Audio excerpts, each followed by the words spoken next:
Thank you. Okay.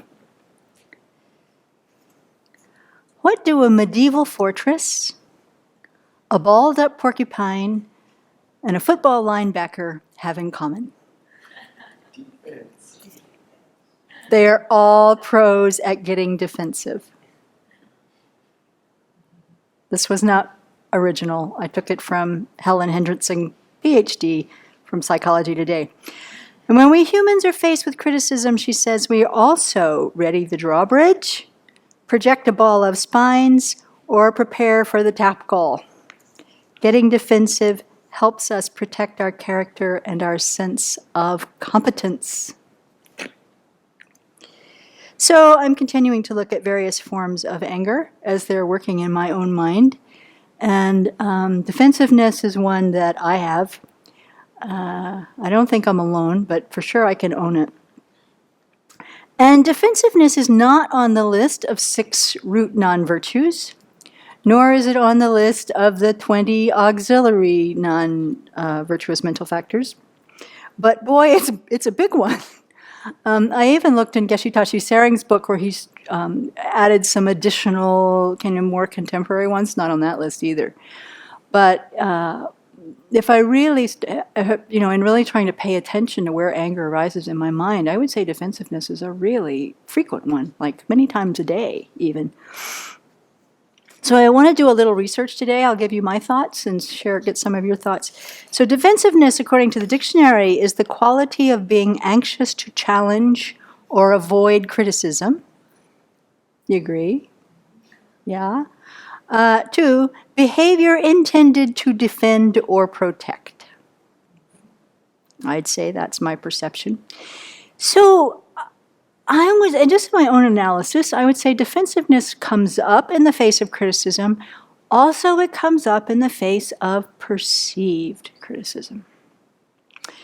And so I think those are 2 avenues to pursue, to look at the perceived criticism and analyze that, and what are the antidotes to this, and then what is actual criticism and how we respond to that. But I think the perceived criticism, at least in my own mind, is probably more common than actual criticism. For example, person A asks, "Did you pick up the peanut butter yesterday?" Person B replies, "I had to go to the post office yesterday and the line was really long. You wouldn't believe it. I spent almost the whole afternoon there." Person A is thinking what? Was that a yes or a no? Person B is thinking what? Person B, who had to stand in the post office line and responded, what are they thinking?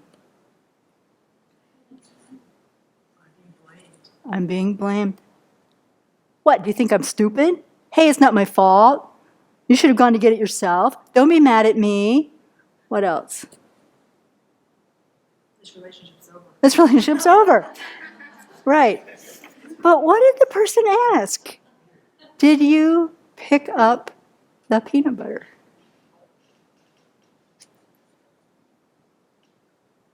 Did you pick up the peanut butter? It's a pretty, simple yes or no. No big deal, right?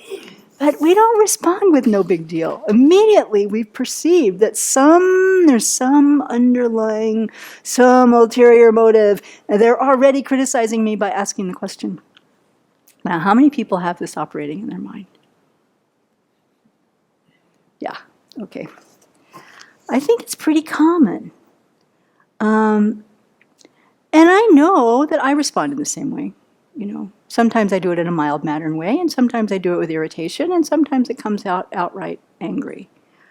And I know from experience when I ask the same kind of question, I hear things that sound like a defensive answer, sometimes in a mild-mannered way, sometimes with irritation, and sometimes with outright anger. And of course, sometimes there really is genuine criticism that we're receiving as well. Criticism defined as an expression of disapproval of someone or something based on perceived faults or mistakes. No one is immune to this. The Buddha said in the Dhammapada a very, very long time ago, he's quoted in the Dhammapada, Since ancient times, it has been the case that those who speak too much are criticized,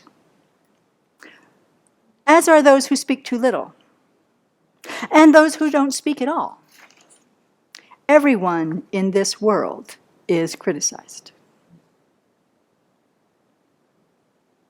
Now, if that's true, then maybe coming up with some antidotes would help me navigate the world better.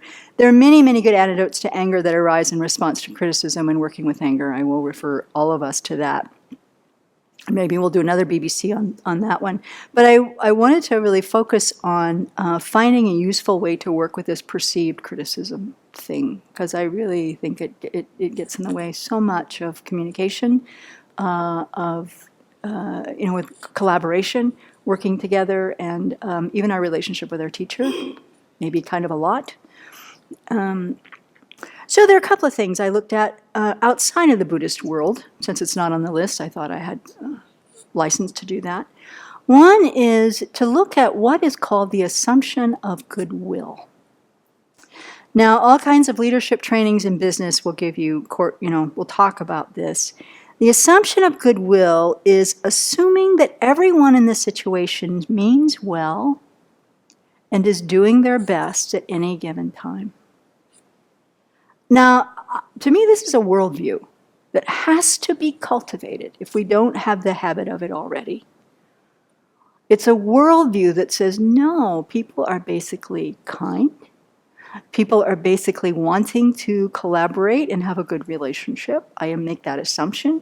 And if there is some question or some doubt here, then that's coming from a place of us not understanding, not because they're trying to harm me. The business model says this: knee-jerk negative reactions to other people's behavior are assumptions of ill will. So as soon as somebody asks me a question, if I assume that they're criticizing, then I'm operating from a worldview of the assumption of ill will. Right? Can we kind of buy that? And then what that does for if we're working in a team, then it overrides the fact that as a team, as we are here at the Abbey, if we don't have this shared intention, then individuals are responsible for their actions or the results. Whereas if you have the assumption of goodwill, then we assume that we're all working on the same team, we're all on the same side of the table, we all have shared responsibility for the outcome, right? So then there's no one to blame. They also say that when we have the assumption of goodwill, that when a teammate's actions cause us concern, we can assume first that they are focused on the same positive outcome that we are. And they are just unaware of the problem that their action caused us. So it wasn't an intention to harm. It might have been not seeing the whole picture. It might have been some kind of negligence, but it wasn't to hurt us.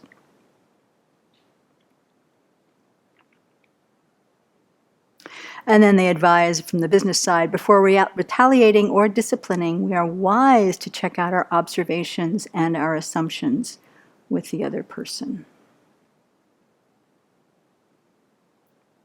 So then there's another angle that I thought was very interesting. This also comes from psychology, that says to see this kind of criticism that we're perceiving as a sign of others' belief in you.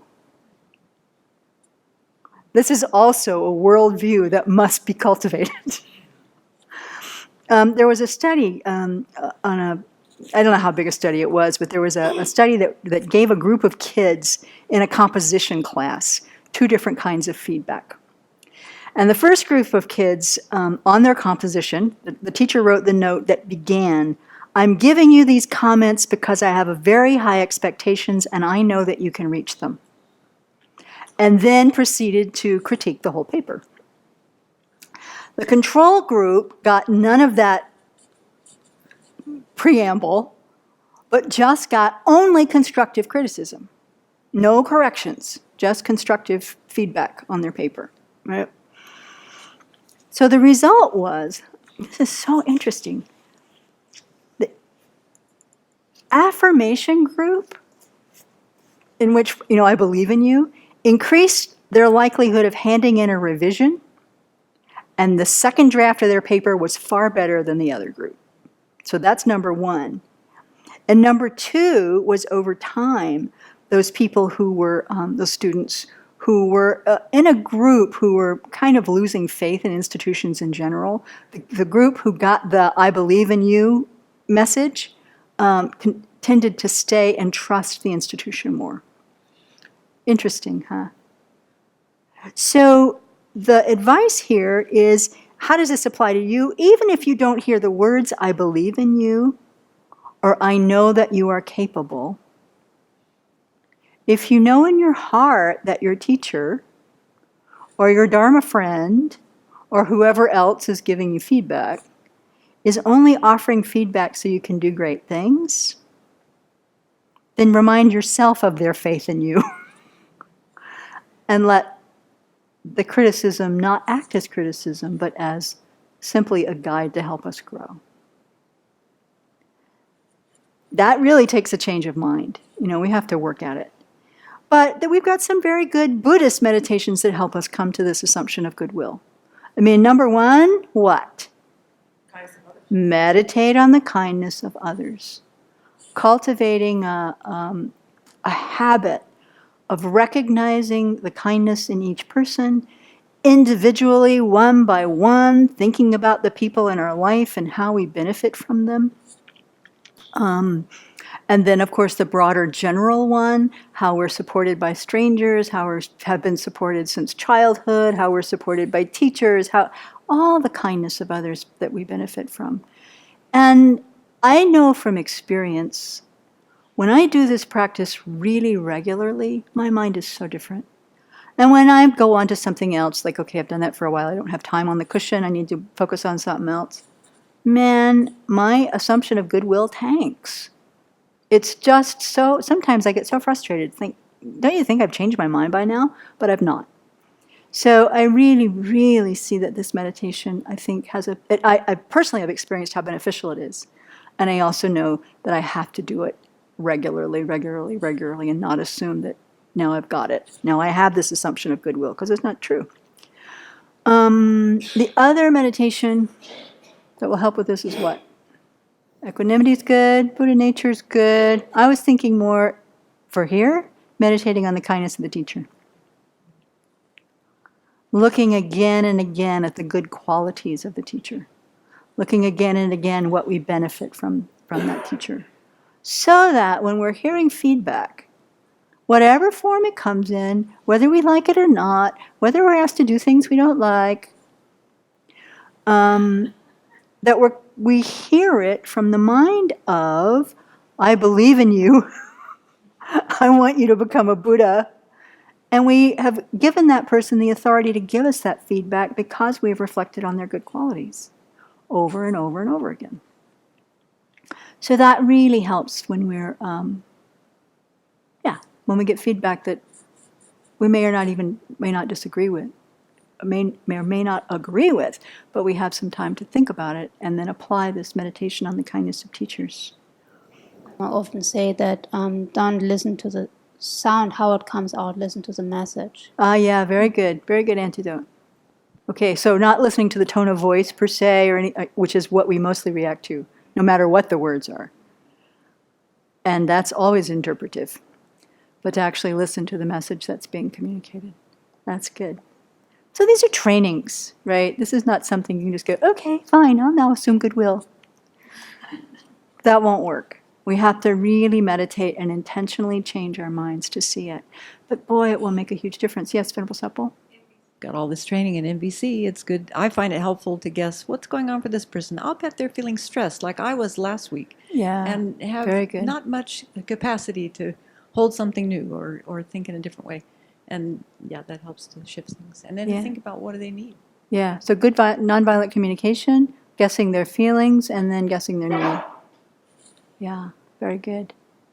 Another thing that I learned from researching this with the nonviolent communication people is to also pause. When you get the question, can't tell if it's criticism or not. Before I answer, breathe. Really assess, what did I just hear? And what really is the answer? Take a minute to pause in that communication and will make a big difference too. I'll close. The Buddha taught that patience not only leads to the ultimate happiness of nirvana, but to happiness in this very life. No argument there, right? Or fortitude. And the four ascetic practices are the things that we want to cultivate. The four ascetics, an ascetic means hard practices. 1, if others are angry with you, do not react with anger, but with patience and fortitude. That's our response. 2, if others hit you, do not hit them back. If others criticize you, do not criticize in return. And if others embarrass or insult us, do not respond by embarrassing or insulting them. These are the real ascetic practices that will help increase our fortitude. So here's a little exercise from the business world I thought would be interesting to just throw out. So first we check, have you divided your world of relationships into 2 camps? Those few you're willing to grant the assumption of goodwill to, and everyone else. And if that's true, the exercise is to think about how can I expand the group with whom I am comfortable extending the assumption of goodwill. How can I grow that? And then it being a business model, it says, when will you commit to begin? So I'll commit to begin today. I think it would make a big difference in my life, and I wanted to share this with everyone.